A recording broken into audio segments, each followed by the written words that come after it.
നമുക്ക് വലിയ വിഷമം. എനിക്ക് ആ ടെൻഷന് ഇനി എന്തായാലും പോകൂല. എന്താണ് ഞാൻ ഈ മരത്തല്ലേ ഇരിക്കുന്നത്, നമുക്ക് ടെൻഷൻ. 14 വയസ്സ് വരെയൊക്കെ ഒരു മോനെ നമ്മൾ വളർത്തിണ്ടാക്കണമെങ്കിൽ എത്ര ഒരു പാടുണ്ട്. പക്ഷെ എനിക്ക് എന്തെങ്കിലും പറയാനെന്നറിയോ, നമ്മൾ ഈ ജനങ്ങൾ ഇത്രയും ഒരു 1000-800 ചില്ലറ കുടുംബം ഈ നാട്ടിലുണ്ട്. ഈ പാക്കണ എന്ന് പറയുന്ന സ്ഥലത്ത് 800 ചില്ലറ കുടുംബമുണ്ട്. ആര് ആന തുരത്തുന്നു ഇവിടെ ആന ഇറങ്ങിയിട്ടുണ്ടെങ്കിൽ ചില വാട്സപ്പ് ഗ്രൂപ്പുണ്ട്, ആ ഗ്രൂപ്പിൽ മെസ്സേജ് വരും. അത് കണ്ടിട്ടാണ് ഞങ്ങളിപ്പോൾ പുറത്തൊക്കെ പോയി നാട്ടിലേക്ക് വരികയാണെങ്കിൽ അതിൽ ഗ്രൂപ്പിൽ നോക്കും. ഫസ്റ്റ് കുട്ടി കരഞ്ഞു. കുട്ടി കരഞ്ഞതോടുകൂടെ ആനയും ചേറി. അപ്പൊ രണ്ടും കൂടി ഉണ്ടായപ്പോ ഞാന് പെട്ടെന്ന് ആനന്റെ മുന്നിൽ മക്കൾ പെട്ടുപോയി എന്നില്ല, കുറെ കുട്ടികളുണ്ട് എന്റെ ബോധി. ആന ഇതേപോലെ തന്നെ പെട്ടെന്നാണ് ആനന്റെ മുമ്പിൽ വന്നത്. ആന കുത്തി ബൈക്കിന്റെ ടാങ്കിന് വരെ ഓട്ട വീണിരുന്നു. ഇവന്റെ കാലൊക്കെ മുറിഞ്ഞ് താഴെ ഒരു കൊക്കയാണ്, ആ കൊക്കയ്ക്ക് വീണത് കൊണ്ട് ജീവൻ രക്ഷപ്പെട്ടു. ആൾ ഇപ്പോഴും ഇവിടെ ജീവിച്ചിരിപ്പുണ്ട്.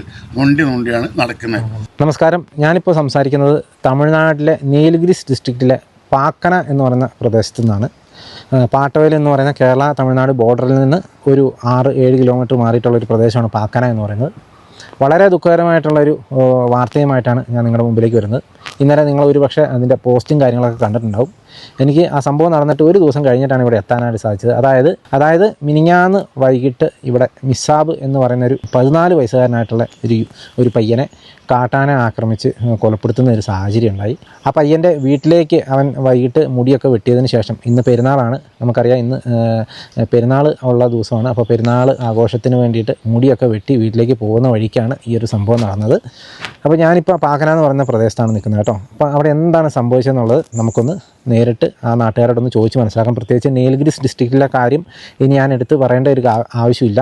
കൃത്യം ഒരാഴ്ച മുന്നേ നിങ്ങളൊരു വീഡിയോ കണ്ടിരുന്നു, ഓവാലിയിലെ ഒരു വീഡിയോ കണ്ടിരുന്നു. അതിന് മുന്നേ നമ്മൾ അയ്യങ്കൊല്ലിയിലെ ഒരു വീഡിയോ കണ്ടിരുന്നു. ഇവിടെയൊക്കെ ഓരോ ആഴ്ചയിലും 1-2 ആഴ്ച കൂടുമ്പോൾ ആളുകൾ മരിച്ചുകൊണ്ടിരിക്കുകയാണ്. പണ്ടൊക്കെ മാസത്തിലൊന്നാണെങ്കിൽ ഇപ്പോൾ 2 ആഴ്ച കൂടുമ്പോഴൊക്കെ ആളുകൾ മരിച്ചുകൊണ്ടിരിക്കുകയാണ്. വളരെയധികം കാട്ടാന ശല്യം രൂക്ഷമായിട്ട് നിൽക്കുന്ന ഒരു പ്രദേശമാണ് നീലഗിരിസ് ഡിസ്ട്രിക്റ്റ് എന്ന് പറയുന്നത്. പ്രത്യേകിച്ച് സെക്ഷൻ 17 എന്ന് പറയുന്ന ആ വലിയൊരു പ്രശ്നം ഇവിടെ നേരിട്ടുകൊണ്ടിരിക്കുന്ന ഒരു സ്ഥലം കൂടെയാണ്. ഏതായാലും തികഞ്ഞ ജനവാസ മേഖലയിൽ വെച്ച് തന്നെയാണ് ഈ ഒരു സംഭവം നടന്നിരിക്കുന്നത്. അപ്പോൾ ഏതായാലും എന്താണ് അവിടെ സംഭവിച്ചതെന്നുള്ളതൊക്കെ അത് നമുക്കിനി വഴിക്ക് കണ്ട് മനസ്സിലാക്കാം കേട്ടോ.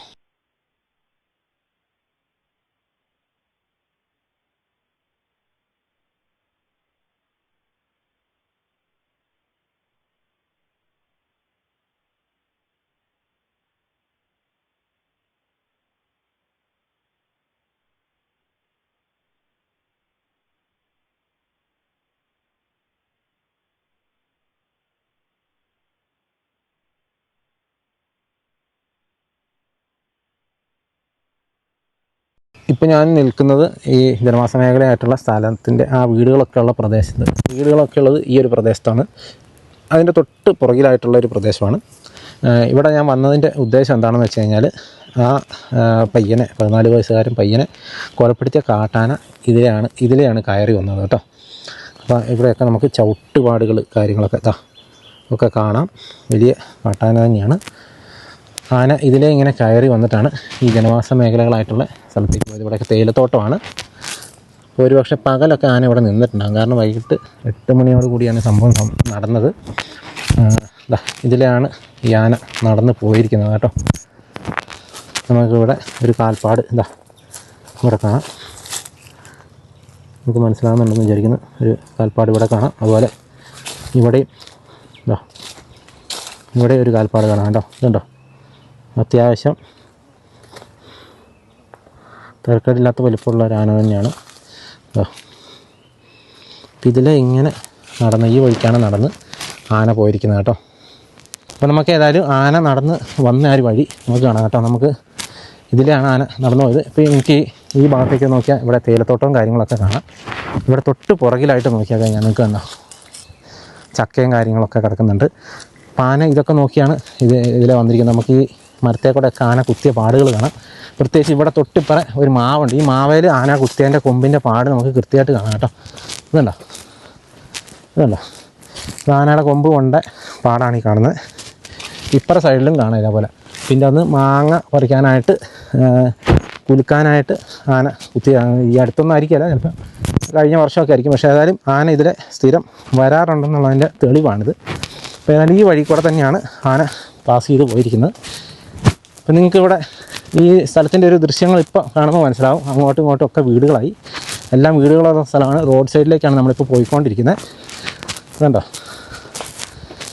അപ്പോൾ ആന ഇതിലെ പാസ് ചെയ്ത് ആന ഇതിലെ നടന്ന് നേരെ അവിടെ എത്തിക്കഴിഞ്ഞപ്പോൾ, ആ റോട്ടിലെത്തിക്കഴിഞ്ഞപ്പോൾ കൃത്യം ആ പയ്യൻ്റെ മുമ്പിലേക്കാണ് ചെന്ന് പെട്ടത്. ആ പയ്യൻ നടന്ന് വരികയായിരുന്നു. അപ്പോൾ അവിടെ നിന്ന് തന്നെ ആ പയ്യനെ അറ്റാക്ക് ചെയ്യുമായിരുന്നു കേട്ടോ. ഇതാണ് നമ്മളിപ്പോൾ ആന പോയ വഴിയെ കൂടെയാണ് പോയിക്കൊണ്ടിരിക്കുന്നത്. എനിക്ക് വഴി കാണാമല്ലോ, ഈ രണ്ട് സൈഡിലും വീടുകളൊക്കെ ഉള്ള ഈ വഴി കൂടെയാണ് ആന കടന്നു പോയത്. ഇപ്പോൾ നിങ്ങൾക്ക് ആ റോഡ് കാണാം, റോട്ടിൽ കൂടെ വണ്ടി പോകുന്നത് കാണാം. ഇതിലാണ് ആന ഇറങ്ങിയത് കേട്ടോ. ഇവിടെയൊക്കെ ജനവാസ മേഖലയാണ്. അപ്പോൾ നമുക്ക് ഏതായാലും ഈ പ്രദേശത്തുള്ള ആളുകളോട് ചോദിക്കാം എന്താണ് സംഭവിച്ചതെന്നുള്ളത്. ഇവിടെ വെച്ചാണ് ഈ ഒരു സംഭവം നടന്നത് കേട്ടോ. ഇവിടെയാണ് സംഭവം നടന്നത്. ഇവിടെയാണ് ഇവിടെ തൊട്ടിപ്പുറത്ത് തന്നെ ഒരു വീടുണ്ട്. അപ്പുറം ഇപ്പുറം ചുറ്റോട് ചുറ്റും എല്ലാ സൈഡിലും വീടുകളുള്ള കേട്ടോ.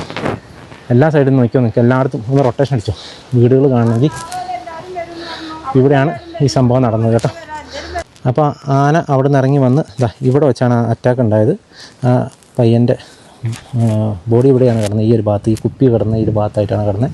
ഇവിടെ തന്നെ നമുക്കൊരു വീട് കാണാം കേട്ടോ. ഈ വീട്ടിലുള്ള ആളുകളൊക്കെ ആ സമയത്ത് ഇവിടെ ഉണ്ടായിരുന്നു. നമുക്ക് അവരോടൊന്ന് ചോദിക്കാം എന്താണ് സംഭവിച്ചതെന്നുള്ളത്.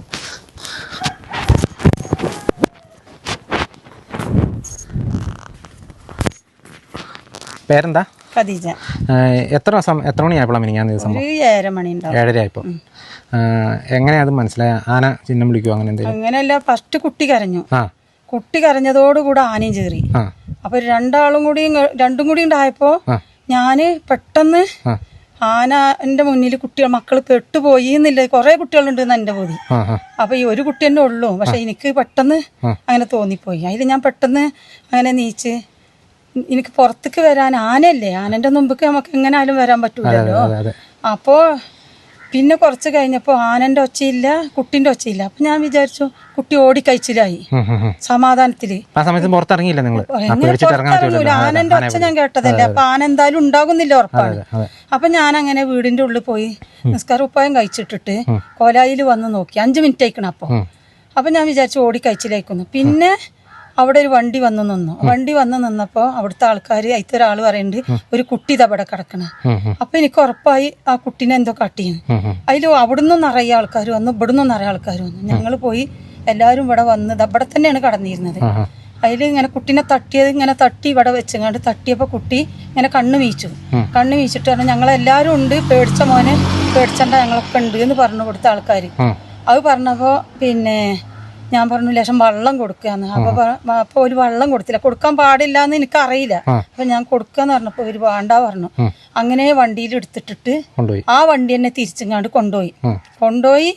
പിന്നെ കുറച്ച് കഴിഞ്ഞപ്പോ വിതിർക്കാട് കൊണ്ടുപോയപ്പോ വിതിർക്കാടത്തെ ഡോക്ടർ ബത്തേരി കൊണ്ടുപോകാൻ പറഞ്ഞു. അതില് ബത്തേരിക്ക് പോകണ വൈക്കുന്ന് കുട്ടി എന്നെ പറഞ്ഞു ഉത്തരേ. പക്ഷെ ഞാൻ കേട്ടിട്ടില്ല അത്. കുട്ടി പറഞ്ഞുത്തര ആന തുമ്പിയോണ്ടാണ് പിടിച്ചതിന്നെ, എനിക്ക് ലേശം വെള്ളം വേണം എന്ന് പറഞ്ഞോന്ന്, ഉമ്മാന്നും പറഞ്ഞോന്ന്. പിന്നെ ബത്തേരി എത്തിയപ്പോ അതിന് വണ്ടിയിൽ നിന്ന് തന്നെ കുട്ടി മരിച്ചു. പക്ഷെ നമ്മൾക്ക് കണ്ടാല് കുട്ടി എങ്ങനെ ജീവിച്ചെന്നാണ് കരുതിയത്. എന്താന്ന് പറഞ്ഞാൽ ഒരു ചോര മൂക്കുന്ന ലേശം വന്നിരുന്നു, പക്ഷെ പുറത്തേക്ക് കാങ്ങണില്ല അധികം, ചെവിന്നും വന്നിരുന്നു. പക്ഷെ എന്താന്ന് പറഞ്ഞാല് കുട്ടികള് മേത്ത് എല്ലാ ആനൊക്കെ ഇങ്ങനെ ചീന്തിയിടുക അങ്ങനത്തെ ഒന്നുമില്ല. കുട്ടിക്ക് അങ്ങനത്തെ ഒരു കുഴപ്പമില്ല ഉണ്ടായിരുന്നില്ല. പക്ഷെ കുട്ടീന്റെ ഇവിടെ എന്തോ ചവിട്ടിക്കണെന്നാണ് അവര് പറയുന്നത്. പക്ഷെ ഞമ്മക്ക് അറിയില്ല. കുട്ടീന്റെ ചെരുപ്പ് ഇവിടെ ഇന്നലെ വരെ കടന്നിരുന്നു. പിന്നെ അങ്ങനെ കുട്ടീനെ എടുത്തിട്ട് പോയി. അതന്നെ. പിന്നെ കുറച്ച് കഴിഞ്ഞപ്പോൾ 1/2 മണിക്കൂർ കഴിഞ്ഞപ്പോൾ കുട്ടി 1/2-3 മണിക്കൂർ കഴിഞ്ഞപ്പോൾ കുട്ടി മരിച്ചു. ബത്തേരി എത്തിയായിരുന്നോ? ബത്തേരി പകുതി എത്തിയിട്ടുള്ളൂ. ആംബുലൻസിൽ നിന്ന് മരിച്ചിരിക്കുന്നു. കൃത്യം സമയം പറയുകയാണെങ്കിൽ 7:45 ആയിരിക്കും അല്ലേ? 7:45 അല്ല, 7:30 തന്നെയാണ്. ആന കരഞ്ഞതും കുട്ടി കരഞ്ഞപ്പോ 7:30 തന്നെയാണ്. എന്താ പറഞ്ഞ എന്റെ പേരക്കുട്ടി അപ്പൊന്ന് വിളിച്ച് ഞാൻ വെക്കുമ്പോ സമയം നോക്കിയതാണ്. അതാണ് ഞാൻ പറയുന്നത് 7:30 തന്നെയാണ്. അതും കഴിഞ്ഞിട്ട് 5 മിനിറ്റും കൂടെ അത് കഴിഞ്ഞിട്ട് 5 മിനിറ്റ് കഴിഞ്ഞിട്ടാണ് നമ്മള് കുട്ടീനെ കാങ്ങണത് തന്നെ. കാങ്ങണെന്ന് പറഞ്ഞാല് ഞമ്മക്ക് പൂതിണ്ട് വന്ന് നോക്കാന്. പക്ഷെ എനിക്ക് ഞാൻ ഫോണിന്റെ അടുത്തൊന്ന് പോയി. ഫോണിന്റെ അടുത്ത് ചെന്നപ്പോ എനിക്ക് 2 ദിവസമായിട്ട് അതിൽ പൈസ അല്ല. അപ്പൊ മോൻ ഇന്ന് വരുമല്ലോ, അപ്പൊ കയറ്റാൻ പറഞ്ഞ് പോനെ ബുദ്ധിമുട്ടിച്ചണ്ടെന്ന് പറഞ്ഞിട്ട് ഞാന് കുട്ടീനോട് പറഞ്ഞതുമില്ല. അപ്പൊ അടുത്ത വീട്ടിലത്തെ ഉമ്മ വന്നിട്ട് എന്നോട് അന്ന് പകല് പറഞ്ഞു ഇവിടെ ഈ ഫോണിൽ പൈസ അല്ലെങ്കിൽ ബുദ്ധിമുട്ടാണ്, ഇജ്ജ് ഫോണിൽ പൈസ കയറ്റണ്ടേ പറഞ്ഞു. അപ്പം ഞാൻ പറഞ്ഞു ഏതായാലും മോന് വരുമല്ലോ, അപ്പോൾ കയറ്റാന്ന് വിചാരിച്ചിട്ടാണ്. പക്ഷെ അന്ന് അന്തിക്ക് ആ ഫോണിൽ പൈസ ഇല്ലാത്ത ഇത് എനിക്ക് മനസ്സിലായത്. അല്ലെങ്കിൽ എനിക്കത് ആ വീട്ടിൽ പോയിട്ട് ആ വീട്ടിലേക്ക് ഫോൺ ചെയ്താൽ മതി. കുട്ടി പൊയ്ക്കണോ, ഓടി രക്ഷപ്പെട്ടിക്കണോ, ആന പൊയ്ക്കണോ എന്ന് ഓലോട് ചോദിച്ചാൽ ഓൽക്ക് മേലെ നിന്നാ കാണുമല്ലോ. ആ എനിക്ക് ഇവിടെ ഇറങ്ങി ഇവിടേക്ക് റോട്ടിക്ക് വരണ്ട, എല്ലാ വെച്ച് കാണൂല. അപ്പോ അവർക്ക് അതിന്റെ മോള് കയറിയാൽ കാണും. കൊണ്ട് ഓല് എപ്പോഴും എനിക്ക് വിളിച്ചതാണ്. അപ്പൊ ഓല് പറഞ്ഞിരുന്നു. അപ്പൊ പക്ഷെ അതിന് ഫോണിൽ പൈസ അല്ല. പിന്നെ ഞാൻ എന്താ ചെയ്യാ, ഞാൻ അവിടെ നിന്ന് ഉള്ളിൽ തിരിയല്ലാതെ എനിക്കൊന്നുമില്ല. പിന്നെ വണ്ടി വന്നതിന്റെ ശേഷമാണ് ഞാനും പറഞ്ഞത്. അതിനുശേഷം ഞാൻ ഏത് ഭാഗത്തേക്കാ പോയേ? ഇതാ ഇവിടെ ഇങ്ങനെ പോയിട്ട് മുന്നോട്ട് തന്നെ പോയ ഈ വീടിന്റെ 2 വീടുണ്ട്. ആ 2 വീടിന്റെ അപ്പുറത്തോടെ ഈ വണ്ടിന്റെ വെളിച്ചം കണ്ടിട്ടാണ് ഇറങ്ങിക്കുക. അതുവരെ അവിടെ ഉണ്ട്. അപ്പൊ ഞാൻ വന്ന നമ്മളും കുടുങ്ങി. പക്ഷെ ഈ പോസ്റ്റുമ്മ ലൈറ്റ് ഉണ്ടെങ്കിൽ കുറച്ചെങ്കിലും ഒക്കെ കാണുമായിരുന്നു. പക്ഷെ പോസ്റ്റുമ്മ ലൈറ്റ് ഇല്ല. നമ്മളെ ഇത് ഇട്ടാല് റോട്ടിക്ക് അധികം കാണൂല, ഇവിടെ മാത്രമേ കാണുള്ളൂ. ഇത് ഭയങ്കര ആനശല്യല്ലേ ഇവിടെ? ഭയങ്കര ഇത് ഇപ്പൊ കുറച്ചായിട്ടുള്ളൂ. ഞാൻ ജനിച്ചു വളർന്നിരിക്കുന്നത് ഈ നാട്ടിലാണ്. എന്റെ മുന്നിലോലോ എത്ര ആളുണ്ട്. എനിക്ക് 62 വയസ്സായി. പക്ഷെ ഇപ്പൊ ഫസ്റ്റായിട്ടാണ് ഇവിടെ നമ്മളെ ഈ ഭാഗം വന്നിട്ട് ആന വരലുണ്ട്. പക്ഷെ ആരെയും ഇവിടെ ഒരു ശല്യമല്ല. പക്ഷെ പാക്കണ ടൗണിൽ വന്നിട്ട് ഒരു ഇപ്പാനെ ഇതേമാതിരി ഇങ്ങനെ വാതിൽ കട്ടിലിന്റെ അവിടെ നിൽക്കാനും അവിടുന്ന് ഇങ്ങനെ റോട്ടിൽ നിന്ന് വന്നുങ്ങാണ്ട് പിടിച്ച് റോട്ടിക്ക് വലിച്ചെറിഞ്ഞിട്ടാണ് അന്ന് അതിനെ കൊന്നത്. ഇപ്പൊ 3 കൊല്ലൊക്കെ ആയിട്ടുണ്ടാവും തോന്നുന്നുണ്ട്. എന്റെ കണക്കിന് ഇനി എത്രയെന്ന് അറിയില്ല, ഒരു 3 കൊല്ലൊക്കെ ആയിക്കും. ആ ഒരാളെ കൊന്നു. പിന്നെ അവിടെ ഓർക്കടവിൽ ബാലു എന്ന് പറഞ്ഞിട്ട് ആ കൊന്ന അതേ ആന തന്നെയാണ് ബാലു എന്ന് പറഞ്ഞ ആ ഒരു ചെക്കനെ പിന്നെ വയറിന് കുത്തി കുടലൊക്കെ വന്ന് അവന് കവായിക്ക് ചാടിയോണ്ട് കഴിച്ചിലായി. ഊട്ടി കൊണ്ടുപോയി ഓപ്പറേഷനൊക്കെ കഴിഞ്ഞ് ഓൻ കഴിച്ചിലായി. ഈ കുട്ടിയും കഴിച്ചിലാകുന്ന ഞാൻ കരുതിയത്. പക്ഷെ കുറച്ച് കഴിഞ്ഞപ്പോ അത് മരിച്ചു എന്ന് അറിയുന്നു. 14 വയസ്സുള്ളൂ. ആകെ 2 മക്കളാണ്. പേരെന്തായിരുന്നു? ആ പേര് എനിക്കറിയില്ല. 2 മക്കളാണ്. IMS-ലാണ് പഠിച്ചത്. 8ലാണ്. 9ക്കാണ്. ഇനി അടുത്ത ഇപ്പൊ ഈ പ്രാവശ്യം 9ക്കാണ് കുട്ടി പഠിച്ചത്. 2 മക്കളോളും പാവപ്പെട്ടിട്ടാണ്. പിന്നെ പെണ്ണിനെ തള്ളനൊക്കെ അറിയും. ഓല് അവിടുന്ന് കുടുംബമൊക്കെ ഇവിടെ ഉണ്ട്. പിന്നെ സൂസമ്പാടിക്കായിരുന്നു. ഓല് ഇപ്പൊ ഇവിടെ വന്നിട്ട് ഇവിടെ 5 സെന്റ് സ്ഥലം വാങ്ങിക്കണം. അവിടെ എന്താ പേരിട്ടില്ല. ഇവിടെ വാടകക്കാണ് ഇപ്പൊ. ഒരു മോന് സ്വാധീനമല്ല എന്റെ താഴെയുള്ളത്. പാപ്പ പോകുമ്പോഴും കൂടി എന്റെ ഒരു മകന് ഇഷ്ടമായിട്ടുണ്ട്, എന്റെ ഏട്ടത്തിന്റെ മോന്. അപ്പൊ ഓൻ്റെ അടുത്ത് പറഞ്ഞു തരജ് ട്യൂഷൻ എടുക്കുമോ, വലിയന് ട്യൂഷന് പോകുന്നുണ്ട്, ഈ മോനക്കും എന്തെങ്കിലുമൊക്കെ ഒന്ന് പറഞ്ഞ് മനസ്സിലാക്കി കൊടുക്കണം കേട്ടോ എന്ന് പറഞ്ഞ് 2 മക്കളെ എൻ്റെ മകനോട് പറഞ്ഞിട്ട് ആ മകന് അത് പറഞ്ഞു, ഇങ്ങനെ പറഞ്ഞു. എന്നിട്ട് 1 മാസമായിട്ടുള്ളൂ തന്ത ഗൾഫിൽ പോയിട്ട്. ഇപ്പൊ വന്നു. തന്ത ഇന്നലെ വന്ന് മയ്യത്ത് നിസ്കാരമൊക്കെ തന്ത തന്നെയാണ് നിസ്കരിച്ചത് എന്ന് പറഞ്ഞു. എന്താ ചെയ്യും, നമുക്ക് വലിയ വിഷമം. എനിക്ക് ആ ടെൻഷന് ഇനി എന്തായാലും പോകൂല. എന്താ പറഞ്ഞാൽ ഞാൻ ഈ മരത്തല്ലേ ഇരിക്കുന്നത്. നമുക്ക് ടെൻഷൻ.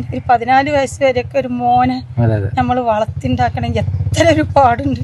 പക്ഷെ എനിക്ക് എന്തെങ്കിലും പറയാനെന്നറിയോ, നമ്മൾ ഈ ജനങ്ങൾ ഇത്രയും ഒരു 10-800 ചില്ലറ കുടുംബം ഈ ണ്ട്. ഈ പാക്കണ പറഞ്ഞ സ്ഥലത്ത് 800 ചില്ലറ കുടുംബമുണ്ട്. അപ്പൊ ഇതിനുള്ളൊരു പരിഹാരം ഗവൺമെന്റ് കണ്ടുകാണ്ട് എന്താണ് വെച്ചാൽ നമുക്ക് ചെയ്തു തരാം. അതേമാതിരി ഇതിപ്പോ ഞാൻ അന്ന് ഇന്നലെ വന്നപ്പോൾ ഓരോടും പറഞ്ഞിരിക്കണം. അപ്പോൾ 2 ദിവസത്തിന്റെ ഉള്ളിൽ ഓല് അതിൽ ലേറ്റ് ഇട്ടാങ്ങനെ. ഇനി അഥവാ ഓല് ഇട്ടിട്ടില്ലെങ്കിൽ നമ്മൾ ഇത്രയും ആൾക്കാരില്ല, ഒരു 100, 300, 400 ഉറുപ്പിക വേണം ഒരു ലേറ്റിന്. നമ്മൾ വാങ്ങിയിടണം. ഇനിയൊരു മക്കള് ഇങ്ങനെ അതിനെ പറ്റി പോകും. എങ്ങനെയാന്ന് പറഞ്ഞപ്പോൾ എപ്പോഴാണ് നമ്മൾ വിളിച്ചെന്ന് വെച്ചാൽ നമ്മൾ പോകണം. പക്ഷെ അതല്ല, എന്നാലും ഇങ്ങനെ വന്ന് കാണാതെ വന്നുങ്ങാണ്ട് മക്കള് പെടരുത്, ആരും പെടരുത്. സ്ട്രീറ്റ് ലൈറ്റിന്റെ പ്രശ്നം ഉണ്ടാകലുണ്ടായിരുന്നു. പക്ഷെ ഇതിപ്പോ ഈ ദീമത്തി കുറേ ആയി. പിന്നെ ആ ലാസ്റ്റിൽ ദീമ ആയിട്ട് ഓല പെരക്കാരൻ ഇട്ടുകയാണ്, അല്ലാതെ ഓലിട്ടുക. ആന വരുന്നുണ്ട്. പക്ഷെ ഇത്ര നേരത്തെ അധികം അങ്ങനെ വരില്ല. ഇത് ഈ നേരത്തെ വന്നതാണ് പറ്റിയത്. കുട്ടി മുടി വെട്ടിച്ചാനാണ് പറഞ്ഞിട്ട് പിറ്റേന്ന് വന്നിട്ട് പിന്നെ അജ്ജിന്റെ ദിവസമാണ്. അജ്ജിന്റെ ദിവസം മുടി വെട്ടൂല. അപ്പൊ എന്താണ്, തലേന്ന് തന്നെ വെട്ടിയിട്ട് ഓന്റെ ഉമ്മ ഇവിടെയാണ്. അപ്പൊ വല്യമ്മാനോട് പറഞ്ഞത്ര ഞാൻ മുടി വെട്ടിയിട്ട് നേരെ അങ്ങോട്ട് പോകുന്നു. എന്നിട്ട് ഓന്റെ ഉമ്മാന്റെ വീട്ടിൽ പോകുന്നു. അത് പറഞ്ഞിട്ടാണ് കുട്ടി ഒറ്റക്കാണ് കുട്ടി നടന്നു വന്നിക്കുന്നത്. അവിടെ ക്യാമറയിൽ കാണുന്നുണ്ട് കുട്ടി സ്പീഡിൽ നടന്നു വരുന്നത്. ഒരു വണ്ടി ഇവിടെ നിന്നാണ് പാസ് ചെയ്യുന്നുണ്ട്. അപ്പൊ ആ വണ്ടിക്കാരും കണ്ടിട്ടില്ല. വണ്ടിക്കാർ കണ്ടിക്കുകയാണെന്നുണ്ടെന്നുണ്ടെച്ചെങ്കിൽ പിന്നെ അവര് പറയില്ലേ ആനണ്ട് മോനെ പോണ്ടാന്ന് പറയില്ലേ. പക്ഷെ ആ കുട്ടി എത്ര സ്പീഡിലാണ് നടന്നു വരുന്നതെന്ന് പറയാൻ നമുക്കൊക്കെ വല്ലാത്തൊരു വിഷമായി പോയി. എന്താന്ന് പറഞ്ഞാല് അവര് കുറച്ച് ദിവസമായിട്ടുള്ളൂ ഇവിടെ വാടകയ്ക്ക് വന്നിട്ട്. പക്ഷെ കുട്ടിക്ക് ഇതിലെ ആന വരിക എന്നല്ല, ഇവിടെ അല്ല ഒരു വിധം കുട്ടികൾക്കൊക്കെ. പക്ഷെ ഓല് മേലെ അല്ലേനോ, അപ്പോൾ അവിടെ അല്ലത് ഓർക്ക് അറിയും, ഇവിടെ അല്ലത് കുട്ടിക്ക് അറിയില്ലായിരുന്നു. അങ്ങനെയൊക്കെയാണോ നീ കുട്ടി നോക്കാതെ വന്നു. നോക്കാതെ പറഞ്ഞാൽ അവിടുന്ന് കാണൂല ആന വരുന്നത്. ഇവിടുന്ന് ആന വരികയാണെന്ന് വെച്ചെങ്കിൽ ആ മതിലില്ലേ കാരണം ആന വരുന്നത് കാണൂല. അത് അവിടെ നിന്നാൽ കാണൂല. അതേ സ്ഥാനത്ത് മേലെന്നാണ് വെച്ചാൽ കാണും. വേറെ എന്താ, നമുക്കൊന്നുമില്ല. ഇനിയിപ്പോ ആ കുട്ടീനെ എന്തായാലും ഒരു ജീവൻ നമുക്ക് കിട്ടൂല. പക്ഷെ ഇനിയൊരു മക്കൾക്കും ആ ഒരു ഗതി വരെ. വലിയ സമരവും കാര്യങ്ങളൊക്കെ ആയിരുന്നല്ലോ അവിടെ. ഇന്നലെ അവിടെ സമരം ഞാൻ പോയില്ല. എനിക്ക് എന്താ പറഞ്ഞാൽ രാത്രി ഉറങ്ങിയിട്ട് പിന്നെ എനിക്ക് വയതും എനിക്ക് ഇതൊക്കെ ആയതുകൊണ്ട് നോമ്പും ഒക്കെ ആയതുകൊണ്ട് എനിക്ക് പോകാൻ പറ്റിയില്ല. എനിക്ക് ആ ഒരു കാഴ്ച കണ്ട തന്നെ നമ്മൾക്കില്ല, മക്കളും പേരക്കുട്ടികളും ഒക്കെ എല്ലാവരും ഉണ്ട്. വല്ലാത്ത വിഷമമുണ്ട്. ആരെ മക്കളായാലും ഒക്കെ നമ്മളെ മക്കളായാലും ഒന്നും പുറത്തില്ല, അത്രേ ഉള്ളൂ. അപ്പം ഇവിടെ ആന വരുന്നുണ്ട് നിങ്ങളുടെ മുറ്റത്തേക്കൊക്കെ? നമ്മളെ മുറ്റത്ത് വരും. ഇതാ കാൽപ്പാടുണ്ട് ഇവിടെ. അതാ ഈ സൈഡിൽ കൂടെ ഒരു പ്രാവശ്യം വന്നിട്ട് അത് അവിടെ കാൽപ്പാട് ഇതിലേക്ക് വരും, വീടിന്റെ സൈഡിൽ കൂടെ ആദ്യം വന്നിരുന്നു. ഇപ്പൊ അങ്ങനെ നമ്മൾ ഈ പ്ലാവ് മുറിച്ചതിന്റെ ശേഷം വരില്ല. ഈ പ്ലാവാ? ഇവിടെ ഒരു പ്ലാവ് ഉണ്ടായിരുന്നു, അത് മുറിച്ചു. പക്ഷെ ഈ ആന വന്ന് ശല്യം കാരണം ഞങ്ങള് മുറിച്ചൊഴിവാക്കി. ഇപ്പൊ ഈ വർഷമാണ് മുറിച്ചത്. മുറിച്ചൊഴിവാക്കി. അതിന്റെ മുന്നേ ഇവിടെ വരും, മുറ്റത്തിട്ട് തിന്നു. അല്ലാന്നുണ്ടെങ്കിൽ റോട്ടുമ്മക്ക് കൊണ്ടുപോകും, എന്നിട്ട് അവിടെ നിന്ന് തിന്നു. അപ്പൊ ജനങ്ങൾക്കും വരുമ്പോ വണ്ടിക്കാരൊക്കെ വരുമ്പോ പേടിയല്ലേ, അപ്പൊ അതുകൊണ്ട് ഞങ്ങൾ മുറിച്ചു ആ പ്ലാവ് മുറിച്ച് കളഞ്ഞു. പിന്നെ ഇതിന്റെ ശേഷം ഇങ്ങനെ റോട്ടിൽ കൂടെ വരിക എന്നല്ലാതെ ഇതിലെ വന്നിട്ടില്ല. ഇവിടെ നിൽക്കും, മുഖം അങ്ങോട്ടാക്കിയിട്ട് ഇവിടെ ബാക്കൊക്കെ ആക്കിയിട്ട് ഇവിടെ നിന്നിട്ട് തിന്നു. അല്ലാന്നുണ്ടെച്ചെങ്കിൽ അവിടെ ചക്ക റോട്ടിക്ക് കൊണ്ടുപോയി വെച്ചിട്ട് അവിടെ നിന്നിട്ട് തിന്നു. ആ സമയത്ത് അപ്പൊ വീട്ടിലെ ഉണ്ടാതെ നിൽക്കും. അറിയും, പല പ്രാവശ്യം അറിയും. പക്ഷെ ചില സമയത്ത് ഞാൻ ഇവിടുന്ന് നീച്ചിട്ട് മറ്റേ റൂമിലേക്ക് പോകും. മറ്റേ റൂമിൽ പോയിട്ട് നിൽക്കും. ഒരു പ്രാവശ്യം ഞാൻ അറിഞ്ഞിട്ടില്ല. അപ്പൊ മോനിന്നെ വന്നിട്ട് ഇങ്ങനെ വിളിച്ചിട്ട് ഇങ്ങനെ നീച്ച് വരാൻ പറഞ്ഞു. അപ്പൊ എന്താ ചോദിച്ചപ്പോ ആ വിരി നീക്കി വെക്കാറുണ്ട്. ഞാൻ ആ വിരി നിൽക്കുമ്പോൾ മൂട് കറക്റ്റായിട്ട് ഇങ്ങോട്ട് ബാക്കും അവിടേക്ക് മുന്നേ വയ്ക്കും. ജനലിൽ കൂടെ നോക്കുമ്പോൾ അങ്ങനെ ഉണ്ട്. അപ്പൊ വേഗം നീച്ചിട്ട് അപ്പുറത്തേക്ക് പോയി. അത്ര ഇതണ്ട ഇതിലെ വന്നു. എന്നിട്ട് അതല്ല, ഇത് വേറെ ചെറുതേനു. ഇപ്പൊ ഇതുണ്ടോ, ഇതിന് തുണികൾ ഇട്ടിരുന്നു. അപ്പൊ 3 കഷ്ണാക്കി ടേബിളിന്റെ വയറിന്റെ ഇതാണ് ഞാൻ കെട്ടിയിരുന്നത്. അപ്പൊ തുണികൾ നിറയെ ഇട്ടിരുന്നു. അതിലത് 3 കഷ്ണാക്കി വലിച്ചതോടുകൂടെ ആ ചുമര് കണ്ടവിടെ ആ സീറ്റൊക്കെ പാടെ അങ്ങനെ ഭയങ്കര സൗണ്ട് വന്നു. ഞാനിവിടെ TV ഇട്ടിട്ട് ന്യൂസ് കെട്ടിയിരിക്കുന്നുണ്ട്. മക്കളുണ്ട് അവിടെ. അപ്പോൾ പേരക്കുട്ടി മകളുണ്ട്, മകനുണ്ട്, ഇവരൊക്കെ അവിടെ ഉണ്ട്. ഓരോ റൂമിൽ നിന്ന്. അപ്പം ഞാൻ ഓടിപ്പോയിട്ട് ആ ഭാഗം, ഈ ഭാഗമാണെന്ന് എനിക്ക് മനസ്സിലായില്ല, ആ ഭാഗം സിൻഡെക്സ് ഒക്കെ പൊട്ടിച്ച് കളഞ്ഞു എന്ന് വിചാരിച്ചു. അതിൽ അവിടെ പോയി മോന് ഞങ്ങളങ്ങനെ നോക്കുമ്പോൾ അവിടെ ഒന്നും ആയിട്ടില്ല. അപ്പം ഞാൻ പറഞ്ഞു എന്നാൽ വേറെ എവിടെയിലേക്കാരാ. രാവിലെ നീച്ചപ്പോൾ തുണികൾ ഒക്കെ മുറ്റത്ത് കൂടെ കിടക്കുന്നുണ്ട്. ഇത് 3 കഷ്ണാക്കി വിടട്ടെ. ഇപ്പൊ ഞാൻ എന്താ വെറുതെ ചുറ്റി വെച്ചിട്ടാണ്. അഥവാ തൊടുകയാണ് ചെയ്യലാണ് വേഗം പോയിക്കോട്ടെ. എന്നാലും വീടില്ല തന്നെ ഒക്കെ പൊട്ടി പൊളിഞ്ഞതാണ്. അപ്പൊ പിന്നെ ഞാൻ ഒന്നായിട്ട് പൊളിയണ്ടെന്നും പറഞ്ഞിട്ട് അങ്ങനെ ഉമ്മ പറഞ്ഞ പോലെ തന്നെ നമ്മൾ പറഞ്ഞിരുന്നു ഈ ഭാഗത്താണ് ആന ഇറങ്ങി വന്നത്. റോട്ടിലൊക്കെ നമുക്ക് ആന കാൽപ്പാട്, മണ്ണ് കൂടിയിട്ടുള്ള കാൽപ്പാട് നമുക്ക് ഇവിടെ കാണാം. ഇവിടെ വരണം, ഇവിടെ ഒരു കാൽപ്പാട് നമുക്ക് കാണാൻ പറ്റുന്നുണ്ടെന്ന് വിചാരിക്കുന്നു. അപ്പുറം കാണാം. ഈ ഭാഗത്താണ് ആ പയ്യൻ്റെ ബോഡി കിടന്നത് കേട്ടോ. ഈ വീട്ടിലെ ഉമ്മയുടെ അടുത്താണ് നമ്മളിപ്പോൾ സംസാരിച്ചത്. ഏതായാലും നമുക്ക് ഈ നാട്ടുകാരനായിട്ടുള്ള ഒരു ചേട്ടനെ കിട്ടിയിട്ടുണ്ട്. ചേട്ടൻ്റെ പേരെങ്ങനെയാണ്? എൻ്റെ പേര് അബൂബക്കർ എന്നാണ്. ബക്കർക്ക എന്നാണ് എന്നെ ഇവിടെ അറിയപ്പെടുക. ഓക്കെ. ഇപ്പം ഇവിടുത്തെ കഴിഞ്ഞ ദിവസം നടന്ന ആ ഒരു സംഭവത്തെക്കുറിച്ച് അതൊന്ന് വിശദീകരിക്കാമോ? എന്താ നടന്നെന്നുള്ളത്? അതായത് ആ കുട്ടീൻ്റെ ഒരു അനിയും കുട്ടിയുണ്ട്. ഉമ്മയും പാടെ 5 മണിക്ക് മുടി വെട്ടാൻ വേണ്ടി വന്നു. അപ്പോൾ ബാർബർ ഷാപ്പിൽ നല്ല തിരക്കായതുകൊണ്ട് ഈ ആന പിടിച്ച കുട്ടി ഉണ്ടല്ലോ, അതിന്റെ താഴെയുള്ള കുട്ടി ഒരു അംഗവൈകല്യമുള്ള കുട്ടിയാണ്. ആ കുട്ടിയുടെ പേരെന്താണ്? മരിച്ച കുട്ടിയുടെ പേര് വ്യക്തമായിട്ട് എനിക്ക് ഓർമ്മ വരുന്നില്ല. ഏതായിരുന്നാലും നമുക്ക് വാട്സപ്പിൽ നോക്കിയാൽ അറിയാൻ കഴിയും. അപ്പോൾ ആ സുഖമില്ലാത്ത കുട്ടീനെ മുടി വെട്ടിയിട്ട് പോയി. ഈ കുട്ടി തിരക്കായതുകൊണ്ട് വീട്ടിലേക്ക് തിരിച്ചു പോയി. 7 മണിക്ക് താഴെ പുത്തൂരുവയൽ എന്ന് പറയുന്ന സ്ഥലത്ത് നിന്ന് കയറി വരികയാണ്. ഈ സമയത്താണ് പെട്ടെന്ന് ആന ഒരു 7:30 മണിയായിട്ടുണ്ടാവും ആന ക്രോസ് ചെയ്യുന്നത്. കണ്ട ആളുകൾ പറയുന്നത് ചവിട്ടി എടുത്ത് എറിഞ്ഞു എന്നുള്ളതാണ്. അപ്പോൾ തന്നെ ബാക്കിൽ വരുന്ന കാറ് ഇവിടുന്ന് നേരെ ബിദർക്കാട് ഹോസ്പിറ്റലിൽ കൊണ്ടുപോയി അവിടെ വെച്ചിട്ട് ആംബുലൻസിൽ വിനായക ഹോസ്പിറ്റൽ കൊണ്ടുപോയി. വിനായകയിലെത്തുന്നതിന് മുമ്പ് തന്നെ, അല്ലെങ്കിൽ അവിടെ എത്തിയപ്പോഴോ കുട്ടി മരിച്ചു എന്നുള്ള വിവരമാണ് ഇവിടെ കിട്ടുന്നത്. ഇപ്പോൾ ഇങ്ങനെ ഈ ജനവാസ മേഖലയിലേക്ക് ഇപ്പം ഇങ്ങനെ സ്ഥിരമായിട്ട് ആന ഇറങ്ങാറുണ്ടോ? അല്ല, ഇത് ആദ്യത്തെ ഒരു സംഭവമല്ല. ഈ പാക്കണ എന്ന് പറയുന്ന ഗ്രാമത്തിൽ ഇതിൻ്റെ മുമ്പും വാപ്പുട്ടിയാക്ക എന്ന് പറയുന്ന ഒരാളുണ്ടായിരുന്നു. അദ്ദേഹം സുബൈ നിസ്കരിക്കാൻ പള്ളിക്ക് പോകാൻ വേണ്ടി ഇറങ്ങിയ സമയത്ത് പെട്ടെന്ന് വീടിൻ്റെ ബാക്കിൽ നിന്നും ആന വന്നു, ഇദ്ദേഹത്തെ എടുത്തെറിഞ്ഞു. ഞാൻ ഒരു ഡ്രൈവറാണ്. അപ്പോൾ ഫോൺ വന്നു, ഞങ്ങൾ പെട്ടെന്ന് ചെന്ന് ഇതേപോലെ തന്നെ പാട്ടവയൽ അമല ഹോസ്പിറ്റലിൽ എത്തുന്നതിന് മുമ്പ് തന്നെ ആൾ മരണപ്പെട്ടു. അതിനുശേഷം നൗഫൽ എന്ന് പറഞ്ഞ ഒരാൾ, ഇവൻ പണി കഴിഞ്ഞ് ബൈക്കിൽ വരുമ്പോൾ രാത്രി ഒരു 9 മണിയായിട്ടുണ്ടാവും.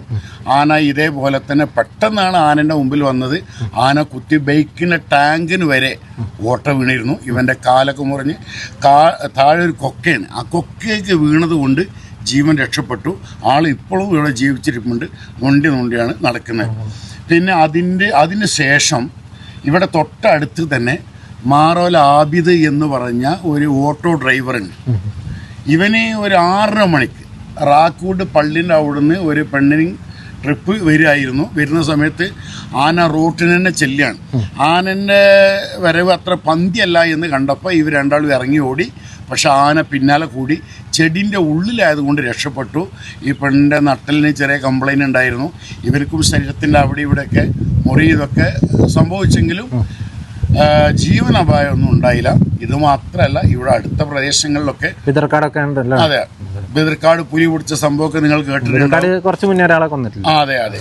ഒട്ടനവധി പേര് ഓരോ വർഷവും ഇവിടെ വന്യമൃഗങ്ങളാൽ ശല്യങ്ങളാൽ മരണപ്പെടുന്നുണ്ട്. പ്രത്യേകിച്ച് നീലഗിരി ഡിസ്ട്രിക്റ്റിൽ കഴിഞ്ഞ ഒരു 3 മാസം കൊണ്ട് ഇപ്പോൾ ഒരു 6 പേരെങ്കിലും മരിച്ചിട്ടില്ലേ? ഉണ്ടാവും.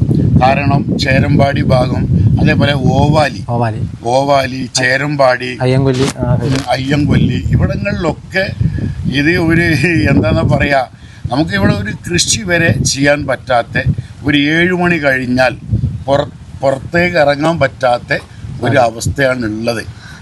ഇക്കൊക്കെ ഇവിടെ വന്നിട്ട് എത്ര വർഷമായി താമസമൊക്കെ തുടങ്ങിയിട്ട്? എനിക്ക് 62ാമത്തെ വയസ്സാണ്. ഞാൻ ജനിച്ചതും വളർന്നതും ഇവിടെ തന്നെയാണ്. അപ്പോൾ എൻ്റെ ഉമ്മി ഉപ്പയൊക്കെ പണ്ട് കാലഘട്ടത്തിൽ പാലക്കാട് ജില്ലയിൽ നിന്നും കയറിയവരാണ്. ഇവിടെ ഈ സെക്ഷൻ 70 ഒരു പ്രശ്നമുണ്ടല്ലോ, അപ്പോൾ അതൊക്കെ നിങ്ങൾക്ക് ബുദ്ധിമുട്ടുണ്ടോ? സെക്ഷൻ 70 എന്ന് പറഞ്ഞാൽ ഈ ഭാഗങ്ങളൊക്കെ പട്ടയാണ്. ഇപ്പോൾ സുപ്രീം കോടതിയിൽ ഒരു അഫിഡവിറ്റ് കൊടുത്തിട്ടുണ്ട് എന്നാണ് അറിയുന്നത്. അതായത് ഏകദേശം 40,000 ഏക്കർ ഭൂമി ഇവിടെ ഗവൺമെൻറ് ലാൻഡായിട്ടുണ്ട്. അപ്പോൾ പല ഭാഗങ്ങളിലുമാണ് ആളുകൾ താമസിക്കുന്നത്. ഇവരെയൊക്കെ ഒരു ഏരിയയിലേക്ക് കൊണ്ടുവന്നുകൊണ്ട് ബാക്കി 35,000 ഏക്കർ ഭൂമി റവന്യൂ ഡിപ്പാർട്ട്മെൻറ്റിന് ഹാൻഡ് ഓവർ ചെയ്യാം എന്ന് പറഞ്ഞിട്ടുണ്ട്. എന്തൊക്കെയാണ് ഇനി അതിൻ്റെ സത്യാവസ്ഥ എന്ന് 100% എനിക്കറിയില്ല. ഏതായിരുന്നാലും അത്തരം ഭൂമികളിൽ നമുക്ക് വീട് വെക്കാനോ വീട് വെച്ചാൽ കരണ്ടോ ഒന്നും കിട്ടൂല എന്നുള്ള കാര്യവും ഉറപ്പാണ്. അങ്ങനെ ഒരു ബുദ്ധിമുട്ടും കുറേ ആൾക്കാർ നേരിടുന്നുണ്ട്. ഉണ്ട്. ഇപ്പോൾ ഈ പോകുന്ന വഴിക്കൊക്കെ പല സ്ഥലത്തും AI ഒരു ടവർ പോലത്തെ ഒരു സംഭവം, AI ഉപയോഗിച്ചിട്ടുള്ള ക്യാമറയൊക്കെ ഉള്ള ഒരു സംഭവം 10-65 ലക്ഷം രൂപ മുടക്കിയിട്ട് വെച്ചിരിക്കുന്ന ഒരു സാധനമുണ്ട്. അതിപ്പോൾ ഞാൻ തമിഴ്നാട്ടിലേ കണ്ടിട്ടുള്ളൂ. അതുകൊണ്ട് നിങ്ങൾക്ക് എന്തെങ്കിലും ഉപകാരമുള്ളതായിട്ട് തോന്നിയിട്ടുണ്ടോ? ഒരു ഉപകാരമുള്ളതായിട്ട് എനിക്ക് തോന്നിയിട്ടില്ല. കാരണം ഇപ്പോൾ ആ കാണുന്ന മലൻ്റെ മുകളിൽ 2 നിലൻ്റെ ഒരു വലിയ ബിൽഡിങ്, ടവറ്, ക്യാമറ സംവിധാനം ഒക്കെ ഉണ്ട്. ഈ സംവിധാനങ്ങളൊക്കെ ഇവിടെ ഉണ്ടായിട്ടും അത് ജനങ്ങളെ നിരീക്ഷിക്കാനാണോ അതോ വന്യമൃഗങ്ങളെ നിരീക്ഷിക്കാനാണോ എന്ന് വ്യക്തമല്ല. കാരണം ഇപ്പം എൻ്റെ ഈ വീടിൻ്റെ ഈ ഭാഗത്ത് കൂടെ ഒക്കെ വരും. 4 തെങ്ങ് ഇതിൽ കായ്ക്കുന്നതുണ്ടായിരുന്നു. ആ തെങ്ങൊക്കെ ആന നശിപ്പിച്ചു. പല ആളുകളും ഇവിടെ ചെറിയ ചെറിയ വാഴക്കൃഷിക്കാരാണ്. ഒരുപാട് ആളുകൾ ആ കൃഷിയിൽ നിന്നൊക്കെ പിന്മാറി. കാരണം എന്തെന്ന് വെച്ചാൽ നമ്മൾ ലക്ഷക്കണക്കിന് ഉറുപ്പ്യ കടവും കള്ളിയും ഒക്കെ വാങ്ങിയിട്ടും സ്വർണം ആഭരണങ്ങളൊക്കെ ബാങ്ക് കൊണ്ടേ വെച്ചിട്ടൊക്കെയാണ് ഈ വാഴക്കൃഷിക്ക് ഇറങ്ങുന്നത്. അത് കൊല വെട്ടാൻ നേരത്ത് ആന വന്ന് നശിപ്പിച്ചാൽ പിന്നെ അവന് അതിൽ നിന്ന് നീരണമെങ്കിൽ വലിയ പ്രയാസമാണ്. അപ്പം അതുകൊണ്ട് ഇനി ആവൂല. ഇവിടെ ചില ആനകൾ എന്താ ചെയ്യുന്ന അറിയങ്ങൾ, ഈ കൊമ്പ് ഇട്ടിട്ട് ഈ കമ്പി പൊട്ടിക്കും. നമ്മൾ പെൻസിലിങ് ഇട്ടിട്ടുള്ള കമ്പി പൊട്ടിക്കും. അല്ലെങ്കിൽ ഉണക്ക മരം കൊടുന്ന് തള്ളും. മരം കൊടുന്ന് തള്ളി കഴിഞ്ഞിട്ടുണ്ടെങ്കിൽ ലൈന് പൊട്ടും. ഇതിൻ്റെ ഉള്ളിൽ കയറും, എല്ലാ കൃഷിയും നശിപ്പിക്കും. അപ്പോൾ അങ്ങനത്തെ ഒരു അവസ്ഥ ആയതുകൊണ്ട് കൃഷിയിൽ നിന്ന് തന്നെ ഒരുപാട് ആളുകൾ ഇപ്പോൾ പിന്മാറിയിട്ടുണ്ട്. പിന്നെ ഈ AI മറ്റേ ടവർ ഉണ്ടല്ലോ, അപ്പോൾ അത് അലാറം അടിക്കുമെന്നൊക്കെയാണ് പറയുന്നത്. അത് എന്തെങ്കിലും അടിച്ചൊക്കെ കേട്ടിട്ടുണ്ടോ? അലാറം ഇവിടെ ഈ ജംഗ്ഷനിൽ നിന്നുണ്ടായിരുന്നു, ആദ്യം അടിച്ചിരുന്നു. ഇപ്പോൾ ഒന്നും അടിക്കുന്ന നമ്മൾ കേൾക്കുന്നില്ല. അത് അടിച്ച് ആനയെ തുരത്തും എന്നുള്ളതൊക്കെയാണല്ലോ. ആര് ആനനെ തുരത്തുന്നു? ഇവിടെ ആന ഇറങ്ങിയിട്ടുണ്ടെങ്കിൽ ചില വാട്സപ്പ് ഗ്രൂപ്പുണ്ട്, ആ ഗ്രൂപ്പിൽ മെസ്സേജ് വരും. അത് കണ്ടിട്ടാണ് ഞങ്ങളിപ്പോൾ പുറത്തൊക്കെ പോയി നാട്ടിലേക്ക് വരികയാണെങ്കിൽ അതിൽ ഗ്രൂപ്പിൽ നോക്കും എവിടെയെങ്കിലും ആനശല്യം ഉണ്ടോ എന്നല്ലാതെ. അല്ല എന്നുണ്ടെങ്കിൽ ഇവിടെ ചില ആളുകൾ ഫോറസ്റ്റ് ഡിപ്പാർട്ട്മെൻറ്റ് ഇൻഫർമേഷൻ കൊടുക്കും, ഇന്ന സ്ഥലത്ത് ആന ഉണ്ട്. അപ്പോൾ ഫോറസ്റ്റ് വണ്ടി ചുറ്റും സൈറൻ മുഴക്കും, പടക്കം പൊട്ടിക്കും എന്നതിലുപരി മറ്റതിൽ നിന്നൊരു മോചനം എനിക്ക് തോന്നുന്നില്ല. അതായത് അത്രയും പൈസ മുടക്കി ചെയ്തിട്ടും നിങ്ങൾക്ക് പ്രത്യേകിച്ച് ഗുണം അതുകൊണ്ട് ഗുണമുള്ളതായിട്ട് എനിക്ക് തോന്നിയിട്ടില്ല. അത് ഞാൻ പല ആൾക്കാർ പറയുന്നത് കേട്ടിട്ടുള്ളൂ. ഇതിപ്പോൾ ഇത് കേരളത്തിലും ഇംപ്ലിമെന്റ് ചെയ്യാൻ പോകുന്നുണ്ട്, അതാണ്. പിന്നെ ഇപ്പോൾ ഭരണമൊക്കെ മാറി ഒരു പുതിയ ഭരണം വന്നേക്കാം. നിങ്ങൾക്ക് പരിചയമില്ലാത്ത രണ്ട് കൂട്ടർ മാറിയിട്ട് മൂന്നാമതൊരാൾ വന്നിരിക്കുകയാണ്. അതിൽ നിങ്ങൾക്ക് എന്തെങ്കിലും പ്രതീക്ഷ ഉണ്ടോ? അത് എന്ന് പറഞ്ഞിട്ടുണ്ടെങ്കിൽ നമ്മളിപ്പോൾ ഏകദേശം ഇലക്ഷൻ കഴിഞ്ഞിട്ട് 3 മാസമേ ആവുന്നുള്ളൂ. അപ്പം നമുക്ക് ഭരണം വിലയിരുത്തപ്പെടാനായിട്ടില്ല. അവർ ഒരുപാട് ഓഫറുകൾ വിജയിൻ്റെ പാർട്ടി ചെയ്തിട്ടുണ്ട്. ഒരു വർഷം 6 സിലിണ്ടർ, അതേപോലെ തന്നെ 200 യൂണിറ്റ് കറണ്ട് ഫ്രീ. ഇതൊന്നും സത്യത്തിൽ ഇതുവരെ ഒന്നും പ്രാബല്യത്തിൽ വന്നിട്ടില്ല. ഭരണം കുറച്ച് മുന്നോട്ട് പോയെങ്കിലല്ലേ നമുക്ക് അറിയാൻ കഴിയുള്ളൂ. എന്നാലും നിങ്ങളുടെ വന്യമൃഗ പ്രശ്നത്തിന് എന്തെങ്കിലും ഒരു മാറ്റം? വന്യമൃഗ പ്രശ്നത്തിന് ഇതുവരെ ഇവിടെ ADMK ആണെങ്കിലും DMK ആണെങ്കിലും ഏത് പാർട്ടി ഭരിച്ചാലും നീലഗിരി ജില്ലയിൽ വന്യമൃഗശല്യത്തിനുള്ള ഒരു പരിഹാരവും ഇന്നേ വരെ ഒരു പാർട്ടിയും ചെയ്തിട്ടില്ല, കണ്ടിട്ടില്ല. പിന്നെ പയ്യന് നഷ്ടപരിഹാരത്തിൻ്റെ കാര്യമൊക്കെ അവർ നഷ്ടപരിഹാരത്തിൻ്റെത് ഇന്നലെ ഞാൻ അറിഞ്ഞത് 50,000 ഉറുപ്പികയും 9.5 ലക്ഷം ഉറുപ്പ്യൻ്റെ ചെക്കും കൊടുത്തു. മൊത്തം 10 ലക്ഷം ഉറുപ്പ്യ കൊടുത്തിട്ടുണ്ട്. ഗവൺമെൻറ് തലത്തിൽ നിന്ന് ഒരു വീടും വെച്ച് കൊടുക്കാം എന്ന് പറഞ്ഞിട്ടുണ്ട്. അതേപോലെ 2-3 ദിവസം കഴിഞ്ഞാൽ കളക്ടർ ഇവിടെ വരുന്നുണ്ട്. വന്നു കഴിഞ്ഞാൽ എന്തെങ്കിലുമൊക്കെ ഒന്ന് ചിലപ്പോൾ ഈ ഗ്രാമത്തെ ചുറ്റിക്കൊണ്ട് ട്രഞ്ച് കയറി അങ്ങനെ എന്തെങ്കിലും സംവിധാനങ്ങളൊക്കെ ചെയ്യാം എന്ന് പറഞ്ഞിട്ടുണ്ട് എന്ന് കേട്ടു. അതിനെക്കുറിച്ചും വ്യക്തമായി എനിക്കറിയില്ല. ഏതായാലും മൊത്തത്തിൽ നിങ്ങളൊക്കെ വളരെ വലിയ ബുദ്ധിമുട്ടിൽ തന്നെയാണ് ഈ ആന പ്രശ്നം കൊണ്ട് നിൽക്കുന്നത്. അതായത് നീലഗിരി ജില്ലയെ സംബന്ധിച്ചിടത്തോളം ജീവിക്കാൻ വളരെ സുഖമാണ്. ഇവിടെ ഇനി ഏത് ഗവൺമെൻറ് വന്നാലും നമുക്ക് ഒരുപാട് ആനുകൂല്യങ്ങളുണ്ട്, ഒരുപാട് ആനുകൂല്യങ്ങളുണ്ട്. അതേപോലെ തന്നെ വലിയൊരു കൂലിയൊന്നുമില്ലെങ്കിൽ മാന്യമായ കൂലിയും, അതേപോലെ ഇവിടെ പണിയും കാര്യങ്ങളും, നല്ല ക്ലൈമറ്റ്, അതേപോലെ ഏത് ഗവൺമെൻറ് വന്നിട്ടുണ്ടെങ്കിലും ഇന്നേ വരെ ഒരു വർഗീയത അങ്ങനത്തെ ഒരു പ്രശ്നങ്ങളും ഇന്നേ വരെ ഉണ്ടായിട്ടില്ല. ഇനി ഉണ്ടാവാതെ ഇരിക്കട്ടെ എന്നാണ് നമ്മുടെ ആഗ്രഹം.